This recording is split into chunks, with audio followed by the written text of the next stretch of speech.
Yeah, totally. It's a bit of both. A little bit of both. Also, we're live. Yay. Hello, ladies and gentlemen. Good evening. It is Sunday night. It is Mother's Day. Happy Mother's Day, ladies. Happy Mother's Day. And a special happy Mother's Day to our buddy Mario and his lovely wife, Jen, and their bouncing bundle of Calliopeia? Damn. Calliopeia. They got him a new one? They got a bouncing baby girl. Mario had another girl. Mario. To you, y'all. It's good news. Good on you, brother. Good on you. Stick it out. And, hey, we know. Babies is fun. I know your first two are going to ball, and number 3 is going to be just as great. We love you, and we're thrilled for you, brother. Congratulations. And happy Mother's Day to you, Jen. And, of course, happy Mother's Day out to all the ladies, all the mommies out there. And I'm going to throw you guys a piece of advice, something that I just figured out just a couple weeks ago. So I didn't know what to get my wife for Mother's Day. My wife is impossible to shop for. I never know what to get her, and she swears she doesn't like jewelry. And I got to say, boys, she's the only woman I've ever met that'll say, I don't like jewelry, and I honestly believe her when she says it. Largely because I keep buying it for her, and she won't damn wear it.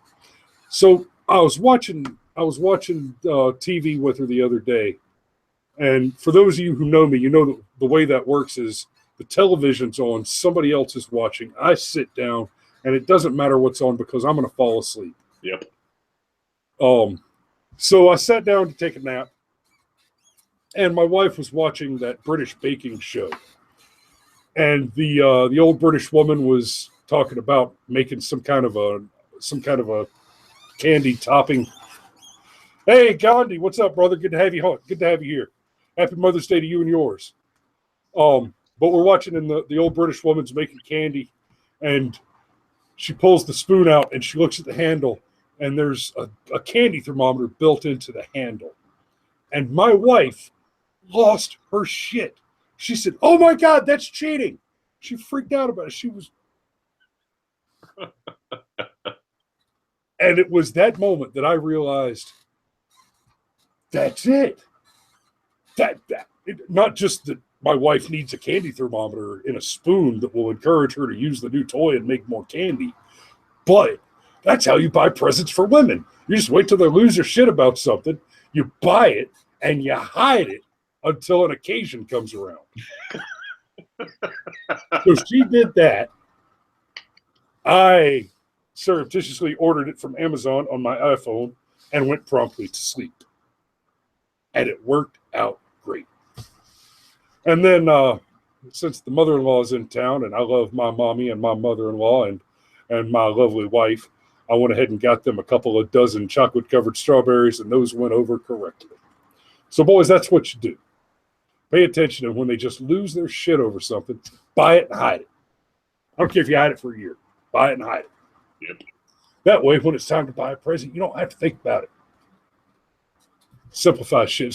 It's like having nothing but Hawaiian shirts in your closet. You don't have to make decisions. You just grab one and move on. So now that's a slight break with our traditional build.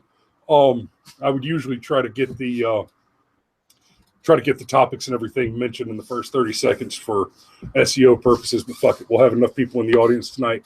You guys tell your friends, share the show. We love you, we need you, and we appreciate you being here. We had a huge audience last week, so tonight we're gonna hopefully have a nice big audience again, and we're gonna dig into a couple of things. I want to talk about the James Comey firing.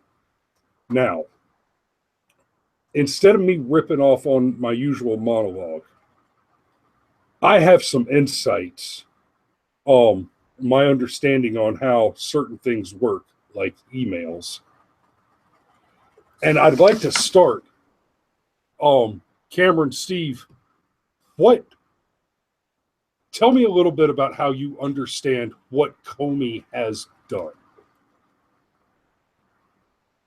how we understand what he's done, like our perception as far back as before the Trump election?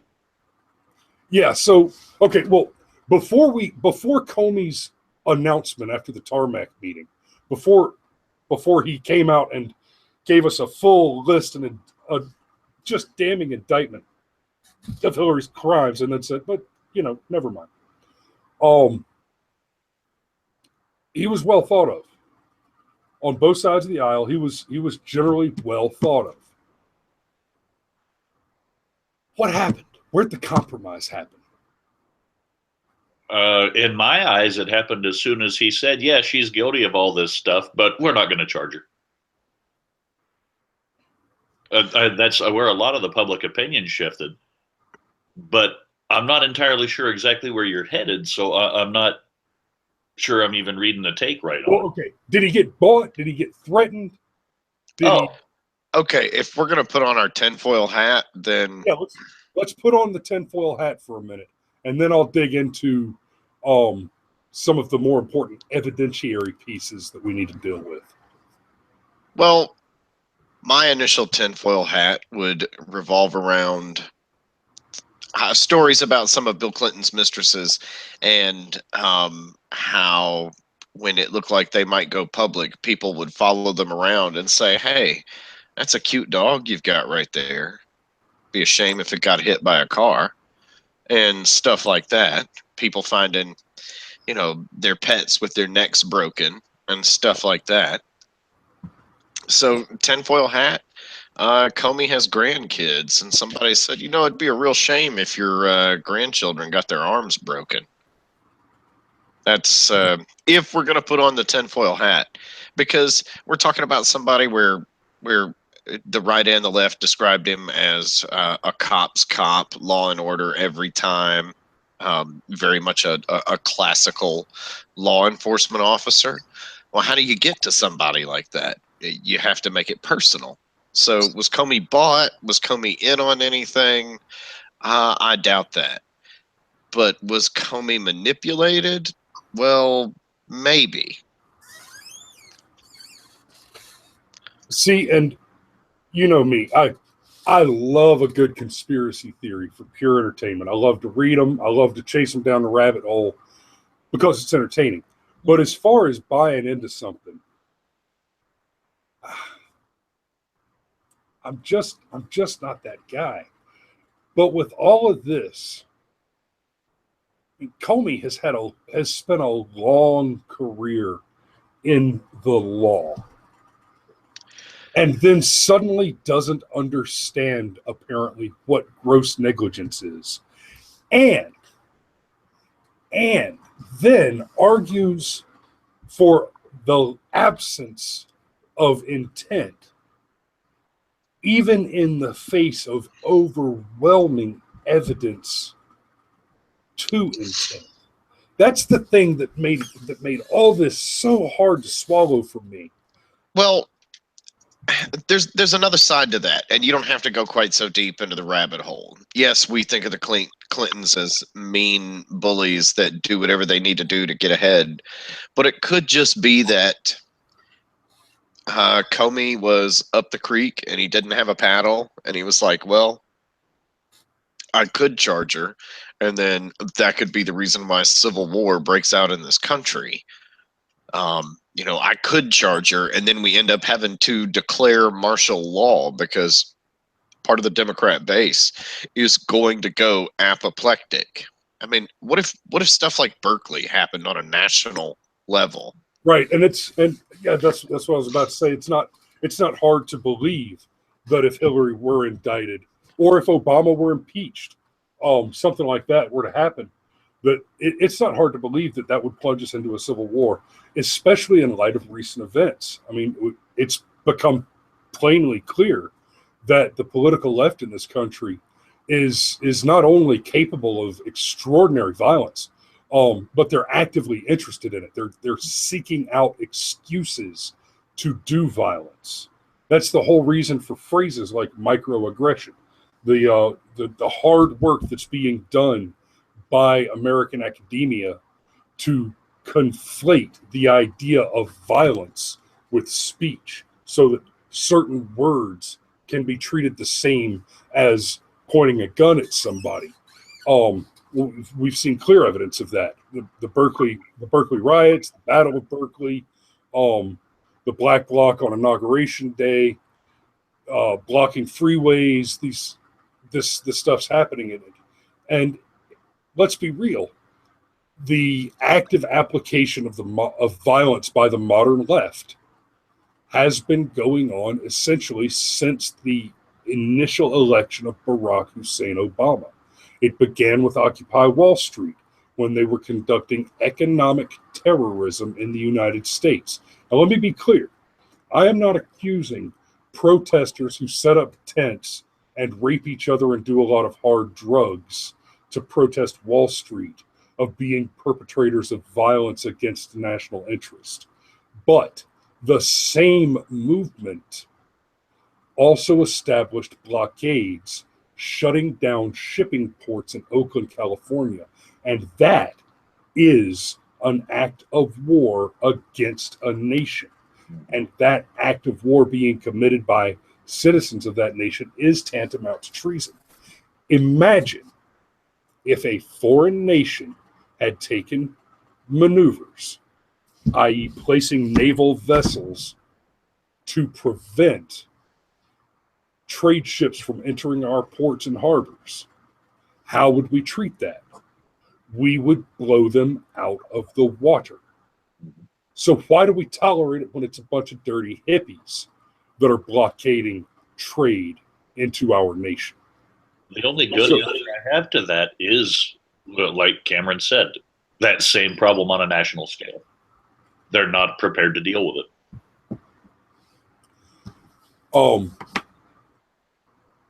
Wait, elaborate on that point. Who's not prepared to deal with it? Who's not prepared to deal with it? Nobody who can make the calls is interested in a political fallout or any of the other things that come out of a national scale riot. I mean, seriously, who, knowing that would likely be it, who would be the one that volunteered just to start that fire? Yeah, what if this really is just Comey had no good options and was in a unique position of being the guy that has to pick the bad options, so he picked one and went with it. See, and I'd like to think that that's it. But okay, like with the whole July statement thing, one angle that I see there is after, and Comey testified that the straw that broke the camel's back was the meeting with A.G. Lynch and Bill Clinton in her private jet on the tarmac with no witnesses and no press right before that. And that right there, if that doesn't look crooked, you're stupid. Right. And Comey said that was the straw that broke the camel's back. That was in fact, he said that was what capped it for me. Those were the words he used. That's what capped it for me. But he didn't elaborate beyond that. But it seems to me that to state it in that way, he was faced with the reality that despite the overwhelming evidence of Hillary's incredible felonious guilt, that there was no way that she was going to be prosecuted by Obama's Justice Department. But maybe if we lay out the evidence for the American people, they'll be smart enough to vote against her. And frankly, by and large, with the exception of a handful of sanctuary cities, we're going to talk about that a little bit. I want to talk a little bit about Donald's voter fraud investigation, because there's some hubbub about that, some hoopla about that I want to dig into. But by and large, we did say, okay, no matter what, this woman cannot be handed the reins of power. I'd like to think you could trust the American public enough to work that way, but I'm not sure that was everything to do with it. I think what we wound up with was a perfect storm that lent itself to.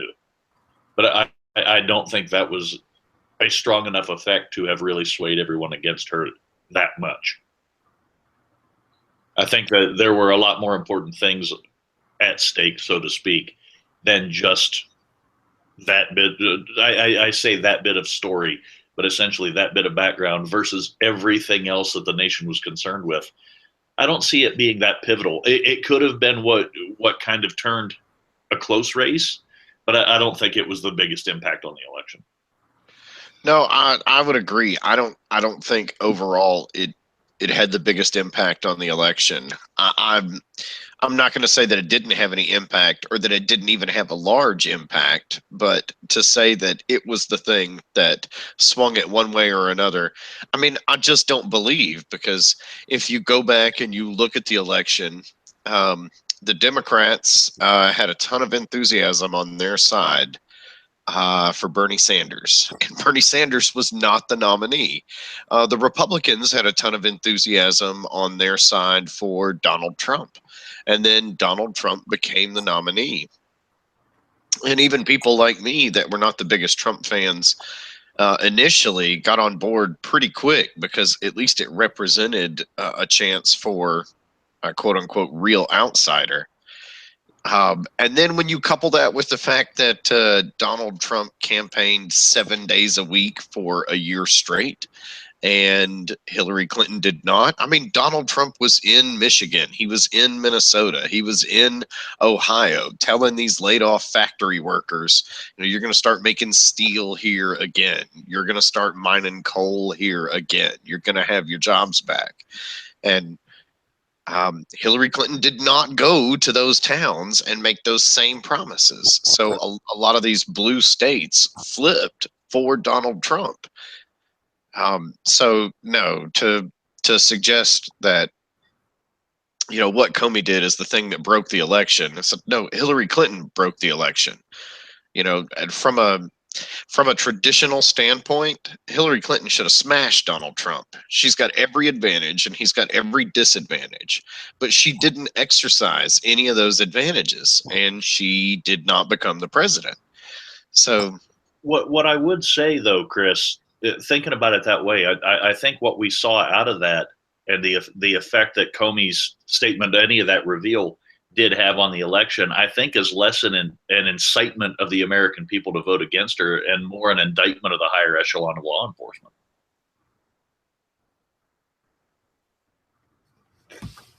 yeah, was anybody really surprised that the Clintons got away with doing something shady? Did anybody go, man, that looks awfully funny there, and the Clintons are involved?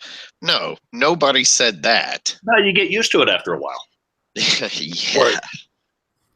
Yeah, and nobody's ever going to be surprised if a Clinton is caught in some shady shit ever again. You know, we'll be talking about, well, we may not be, but you know, we'll be talking about Chelsea's great grandkids getting caught in some kind of a sex scandal. Nobody's surprised. 'Cause apparently it's in the blood. Now,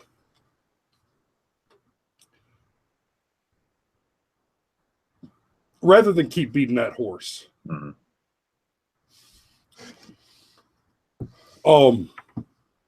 I think firing Comey was the right move. Because since then, he's just been weird about it. His statements about his statements have been floppy and bizarre, and that hearing that he did with Rogers in front of the Oversight Committee back in March, where they both said, and I just talked about this in the video that I did on Friday about him being fired in the latest bluff. Daddy Durfee and Daddy Dernza, that's the director of the FBI, James Comey, and the director of the NSA, Admiral Rogers. Daddy Durfee and Daddy Dernza both said, I shit you not, go back and look on C-SPAN. You can pull it up pretty quick and easy. They both testified under oath in mid-March. There is compelling evidence, including FISA warrants and transcripts from surveillance, to show that the Trump organization and campaign was under surveillance during the Trump campaign from as early as June of 2015. Mm-hmm. But we are not investigating that.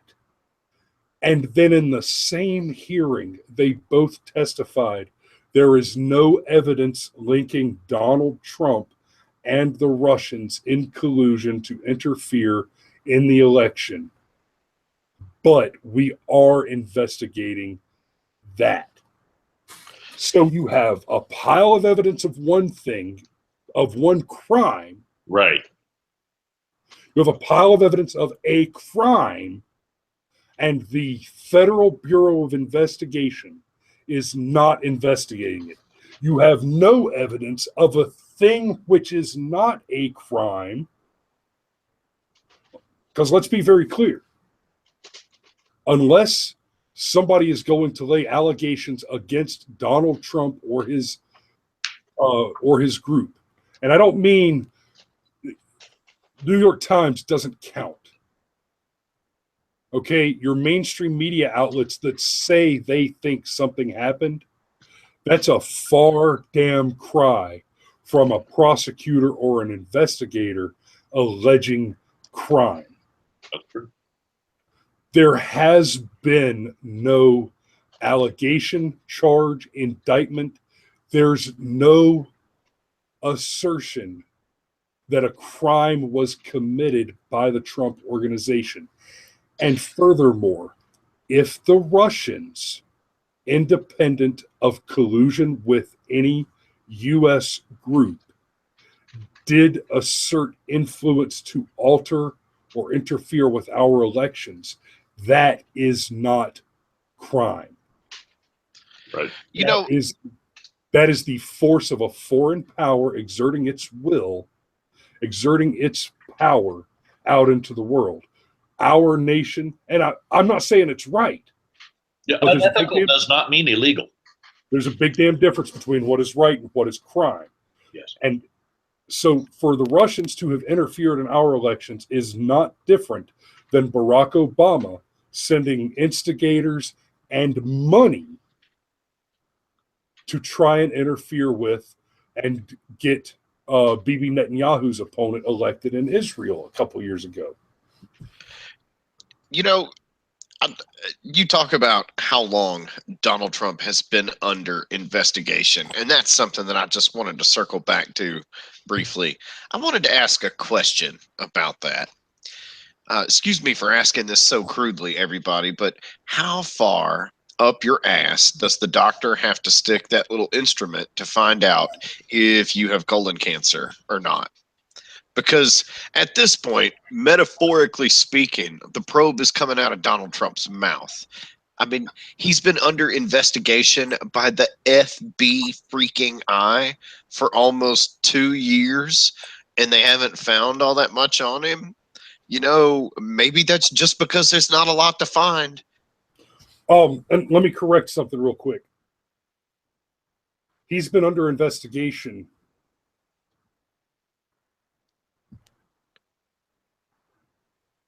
Don't hurt yourself.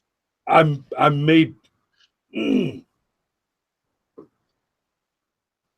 kind of surveillance that they are alleging is not conducted by the FBI. That's fairly easy math. No. That would mean so many people are guilty of so many felonies because American citizens are supposed to have these universally recognized civil rights. And no. You're opening up the rabbit hole. So here's the thing. We don't even have to put on our tinfoil hats for this. Mm-hmm. We know that Flynn was ousted following a leak where he was criminally, this action was crime. he was unmasked as collateral surveillance after a foreign entity had been surveilled. Let's be Susan Rice, right? Think Cameron? so. I believe so. Cameron? Susan Rice, what? It was Susan Rice that said she requested the unmasking, right? Yes. Okay, so let's be very clear. That's a felony. No, it was a favor for Bill. It's what they talked about on the tarmac. I mean, is it really that much math for anybody at this point to put those two things together to say, Loretta meets with, not Loretta, but Loretta Lynch meets with Bill Clinton, and then somewhere around that same time, other people within the Obama administration start doing this unmasking stuff, and that's all an accident? Really? Yeah, that must have been a hell of a chit chat about the grandbabies. Yeah. Because apparently they had 2 scoops of chocolate together, and all of a sudden, Hillary's not guilty because she's incompetent. And we're unmasking people. Which I was listening, not to step on you, but speaking of the unmasking, that is a very specific thing, and especially if you're monitoring a domestic official in order to get the things that you're needing from the international official that you're supposed to be spying on. There's a certain way the things you pick up on the other side have to be treated. If that's not what the warrant's for, you can't use that anyway. And in this case, when they were talking about what they did with Flynn and what got him hung and things like that, that was not just simply per protocol, let alone any laws anyhow. They shouldn't have done that. And there are laws against it. Think about this for a minute. When you start talking about people at the presidential and presidential cabinet level ending up as collateral surveillance while a foreign national is being surveilled, that shit gets muddy. There is stuff that is classified top secret, which is also restricted by the need to know. And that need to know exists for our foreign allies. And our diplomats may be discussing need to know top secret material, perfectly legit, perfectly reasonable conversation, perfectly within the confines of the law. And that gets intercepted by our own surveillance by an operator who's not cleared by the need to know for that level of material. And that's just scratching the surface of how bad that shit can get. Yeah, true. I mean, that's like I said, we've been saying it over and over tonight. The math is not that hard. You think about that. You think about the kind of rank that would normally be transcribing surveillance, essentially. They're not cleared to know the president's itinerary. What if that's what's been discussed? Something that simple. And yeah, exactly.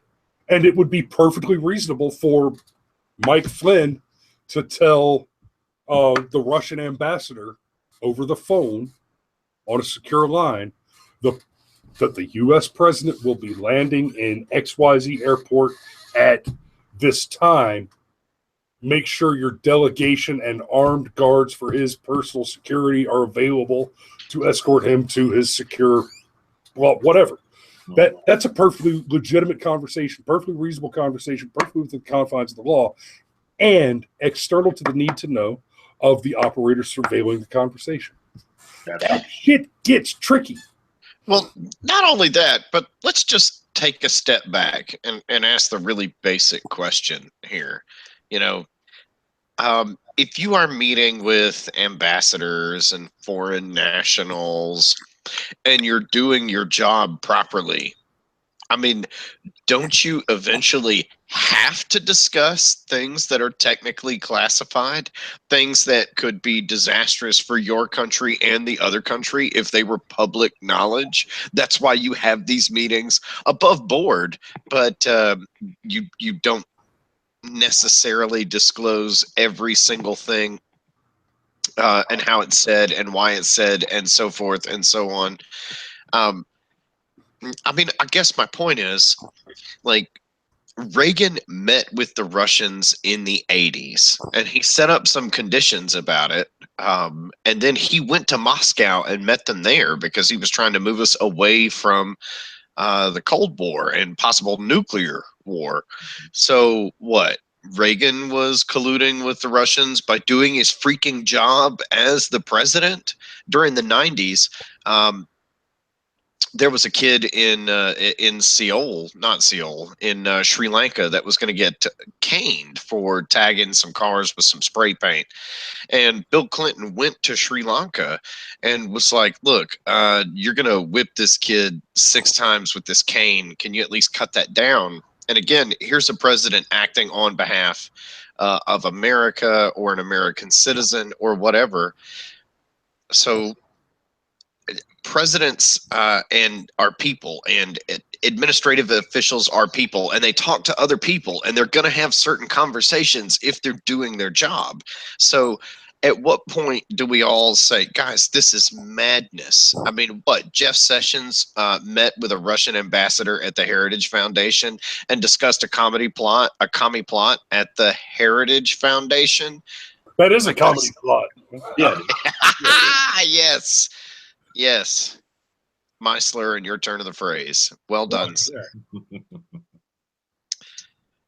But yeah, Chris, if you could just kind of speak to that. I mean, at some point, just to do your job, you have to operate in some gray areas. Yeah.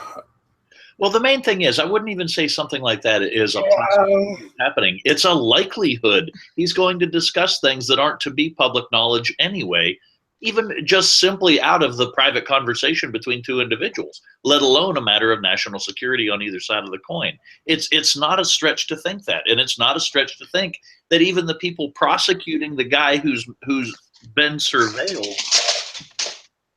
if they're going to bring him to trial and they have unmasked the other person talking when they weren't supposed to, now everybody on the prosecuting team and the defense team and the audience on C-SPAN, everyone now knows something that no one was supposed to know in the beginning, only because someone was unmasked and it was released. Yeah. So and I'm maybe not Donald going Trump to should just fire go everybody. a lot deeper into that. No, you don't have to. This stuff is all, what I'm talking about has already been on the news. And you're good. So we can let it go at that. I think that's about all I've got on that, guys. If I could just add one thing, personally, on a human level, I actually feel kind of sorry for Comey. When you're the director of the FBI and you get fired, I mean, man, I would be drinking myself to sleep for a few nights in a row, I think. On the side of it, he had to see it coming because the FBI director made the comment that no one would be prosecuted for it. Honestly, it's the AG's job to prosecute people, not the FBI to make the call.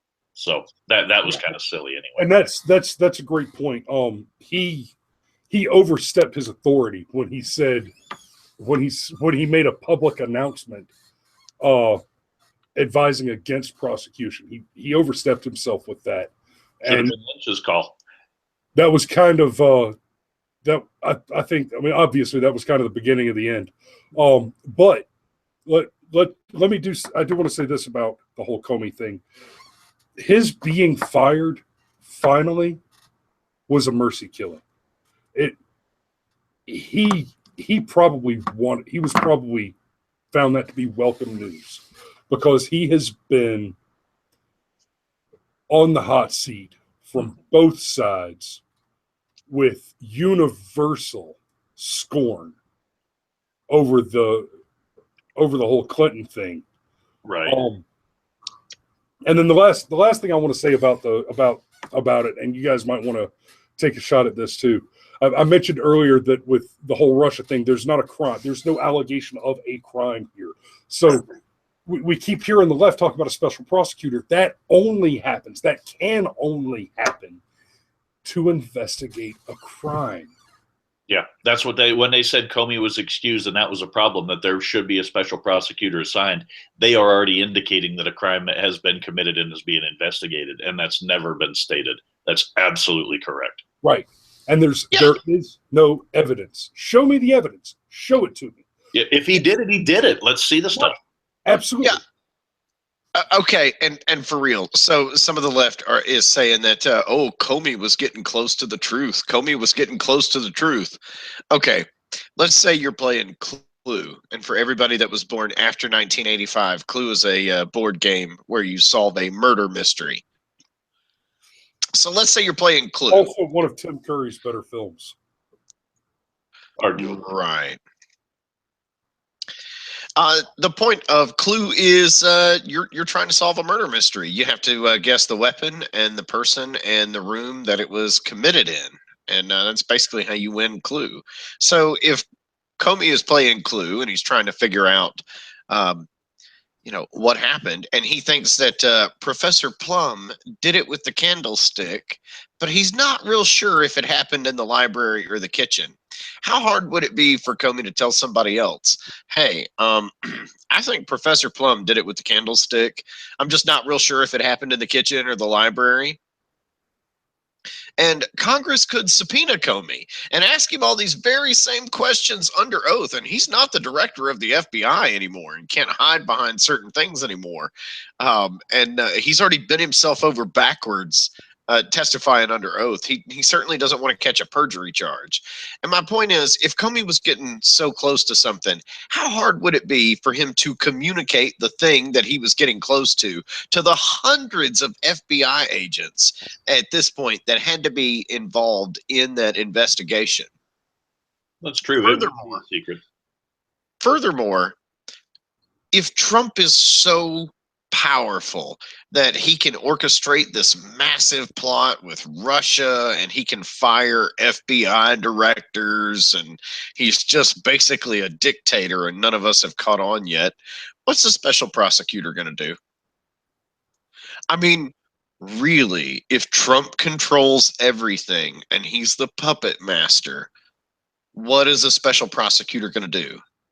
Answer: nothing. That's right. Nothing. And that'll stir up the tinfoil hats again. Yeah. But I mean, it's true. If you're afraid of the power that's been vested in that office that the previous few presidents got and everyone was happy with it, if it now scares you, you let it happen. Hey, Don, what's going on, brother? Good to see you here. Yeah, and it's and Don, if your wife's watching with you, happy Mother's Day, sweetheart. Glad to have you watching. So we've got about 20 minutes left. What else do we want to talk about before we get on to the growing?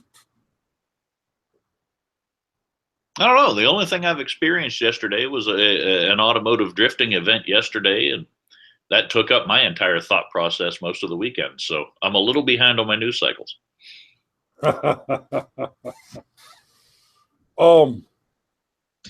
North Korea launched another missile. Yeah. Broke out the slingshot again. I just want to bring it up because it cracked me up, and I know it frustrated Chris when it happened, but it was hysterical to me. But a couple of weeks ago, Mike Pence was on Rush Limbaugh's show, so I listened to the interview, and toward the end of the interview, Rush Limbaugh actually said to Mike Pence live on air, I've heard this rumor that we figured out how to hack their missile launches. That's why they keep failing before they hit their targets or whatever. So, Kim Jong-un executes a few people every single time he does that. So I tell you what you do, Mr. Vice President, is you just let him keep launching missiles. You keep hacking him.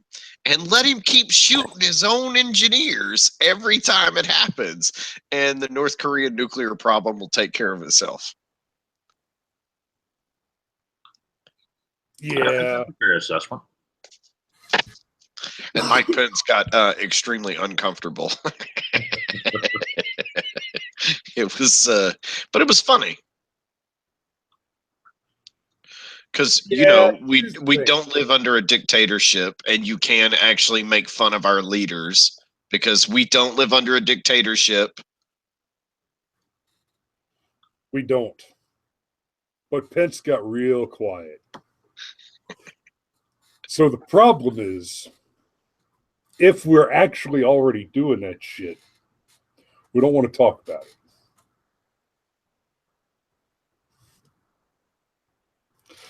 So,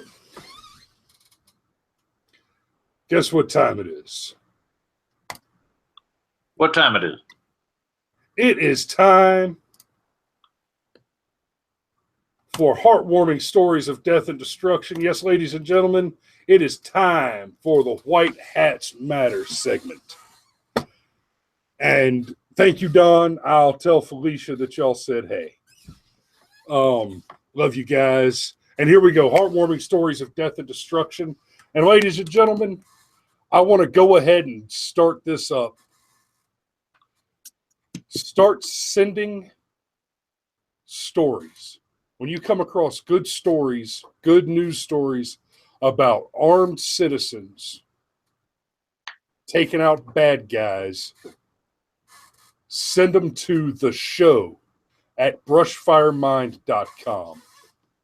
And once a month for now, we'll start doing it once a week eventually as we pick it up a little bit. But for right now, once a month, I'm going to pick from the articles that y'all send in, and whoever wins the draw once a month. Well, not a random draw. I'm going to read the articles and I'm going to say I like this story the best. You win my White Hats Matter draw by sending me the best story, and I'm going to send you a white cowboy hat to commemorate it. I may even just have you on to read your own news story wearing your new white cowboy hat. So start sending those stories to the show at brushfiremind.com and tell your friends about it. Steve, tell us about this man's growing. Well, I'll tell you about this man's growing in just a minute. I am sorry this one is going to disappoint Cam just a little bit, but on the other hand, I think it's also going to please him. And I say that because this one comes out of sunny Chicago, Illinois. Says here, this is from the Chicago Tribune, if anyone wants to chase it down, May 10th, so not all that long ago. Man with one of the rare concealed carry permits that are allowed to be in Chicago, on the whole, shot an armed man who tried to stick him up late Wednesday morning, shortly after 11:30 a.m., so see, crime ain't only after dark. Victim standing outside his vehicle, two men approach. Instead of handing over his keys, victim drew and shot one of the man in the groin. It's not specific as to whether he rendered him inoperable. However, he did get hit in the groin. The other man took off but was caught a short time later. Wounded robber was taken to a medical center and listed in good condition. Damn it. The other robber, whose exact age was unknown, the other guy was 25, was arrested. Charges are pending. The weapon was recovered. So the guy, even after the fact, the dude was in more danger than he thought he was. Unclear if the victim lived in the neighborhood, but this is interesting. It's unclear if the victim lived in the neighborhood where the shooting occurred, but at least 429 residents have active concealed carry permits, according to the most recent statistics from the Illinois State Police. And good on them, too. In Georgia, something like that with a carjacking falls under the castle doctrine, because your house is technically an extension of your home. And here, as long as you can legally own a pistol, you can legally keep that pistol in the car with you to deter a carjacker. Yep. So I don't know if Chicago works that way or not, but this was a clean shoot no matter how you look at it. Yeah. Remember, kids, if you don't rob a liquor store, The liquor store owner never pulls a double-barrel shotgun out from underneath the counter and sprays you full of birdshot. Yeah, if you're not robbing liquor stores, you don't have to worry about Grandpa Irvine. One day we need to pull that clip and actually just start playing that right there. Wait till I bring up a liquor store robbery, then we can do that one. Oh, that would be phenomenal. It won't be long. It won't be long. Folks never learn. Tit was praying, and if he's not, no, I won't say it. No F-bombs. Trying to be nice. Anyhow, but yeah, wow, shot in the groin. You're right. Chicago. Yeah, in Chicago. So it's not. I hate to see that they're having to put these things to use, but think of what could have happened to that fella if he wasn't able to do that. Well, it is what it is. You don't hear about these on the news because it doesn't fit the agenda.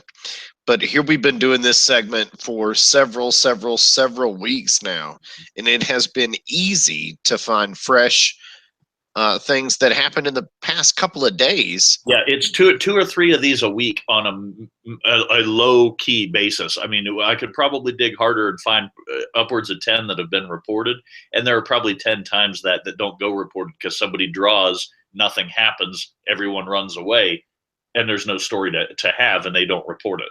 That happens way more than people will realize.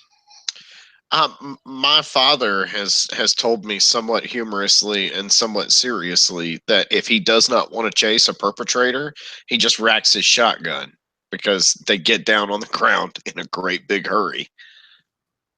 I'd hate to count on that. I've always got one in the pipe that makes anything I'm holding not have to run the action. I don't want to be more than a couple of pounds away from saving my life.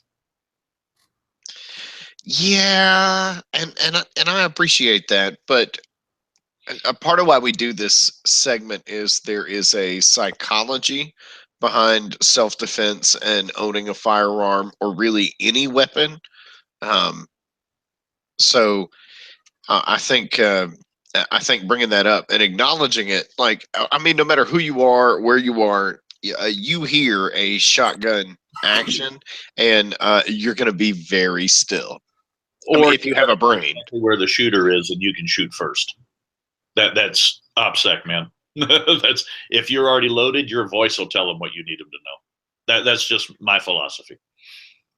Oh, I'm not discounting that at all. I keep one in the pipe. I'm sure you do. I'm sure Chris does. Well, not exactly. I mean, I carry a revolver, so he's got one in each pipe.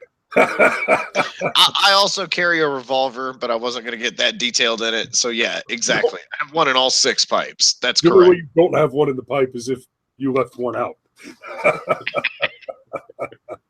Hey, baby, single action, double action, all in one unit. It's very nice. Hey, this is a robbery. This is Russian self-defense.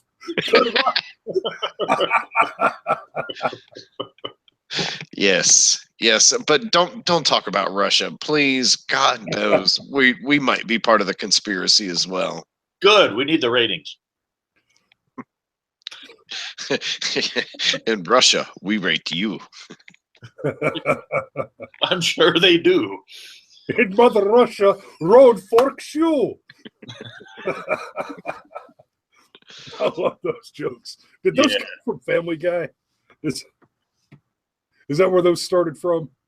I have no idea, but I know they exploded when they started coming out. So because they're solid. Okay. Okay. It's Happy Mother's Day. Happy Mother's Day, guys. Thanks for tuning in. Hopefully we have a nice big audience again next week. And we will see you then. Make sure to follow us on YouTube. Make sure to catch us on minds.com and VidMe. Chances are you're already following us on one of them. Go follow us on the other 2. Please support us on Patreon.